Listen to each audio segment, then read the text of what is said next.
Live, everybody. And bombshell legal documents filed this past week. Defense attorneys for Casey Anthony, the Florida mom, of course, accused of killing her toddler, Kaylee, point the finger now, these attorneys do, squarely at the man long hailed as the hero in the case, this fellow Roy Kronk. He's the meter reader who found the child's remains, or says he did, in the woods near her grandparents' home. In the documents filed by the defense, Kronk is portrayed as a shady character with a long history of abusing, even restraining women, even using duct tape. Remember, the child had duct tape? The pleadings also allege that Kronk is, and this is a quote, equally likely to be responsible for the death of the child. Obviously, if the defense can suggest strongly that someone else could have done this awful crime, that bodes well for the 23-year-old woman now facing the death penalty. Joining me now, Ted Williams, the former D.C. homicide detective. He's counseling one of the meter reader's ex-wives, and she also had an unflattering view of Mr. Kronk. And our own Dr. Michael Baden, the famed forensic pathologist, and Johnny Kimberly. So Ted, hey, good to see you, man. So yeah, it's good to see you also. So we know that the ex-wife of Kronk, named Jill Curley, said under oath that she has a sneaking suspicion that Kronk had something to do with Kaylee's murder.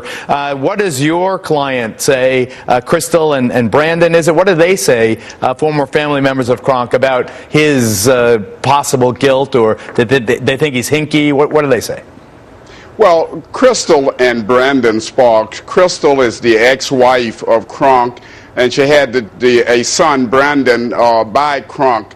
They passed no judgment on his guilt or innocent in this case, but what is very mysterious about this, Geraldo, is that Brandon received a call from Mr. Kronk where in November, 1 month before he actually reported the actual finding of the remains of Kelly Anthony, in November, he informed Brandon that he had handled the remains of the remains of Kelly Anthony. So that in and of itself became very suspicious, and I can understand why the defense is using this, and it's questionable as to why the prosecution have not been in touch with either Brandon or Crystal. And by the way, they are two great Americans. They don't have any axe to grind. They're in the military, both of them serving in the military of this country, Geraldo. Interesting, very interesting. Dr. Baden, in terms of the forensics in the case, could you tell whether or not that body was removed and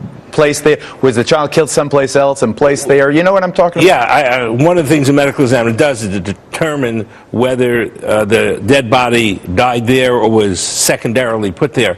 And according to the reports in newspapers, the fact that there was no flesh on these bones, completely skeletonized, is it's kind of rapid to happen in 4 or 5 months, to be completely skeletonized, and not to have very little evidence of maggot activity. Usually, bodies in the woods, insects and maggots do the skeletonization. What's your point? The point is that there's some suggestion that the body may not have been there, as the police said when they came. Okay, full disclosure, Linda Kenny Baden, another famous attorney, is married to Dr. Baden. And I'm a friend of Ted. and is a friend of Ted. And Kimberly's a friend of all of us. Is this evidence of Kronk's character and past funky behavior admissible in Casey Anthony's murder trial? Ultimately, I don't think that it will be admissible. You don't think it will be? And I disagree. Well, we'll see. But they're going to have to have an evidentiary hearing. But as a prosecutor, I don't think it's compelling enough. It won't be problematic for the case. What if he used, duct tape on his wife? I think that's going to be a coincidence without an importance in the case, honestly. It's interesting, but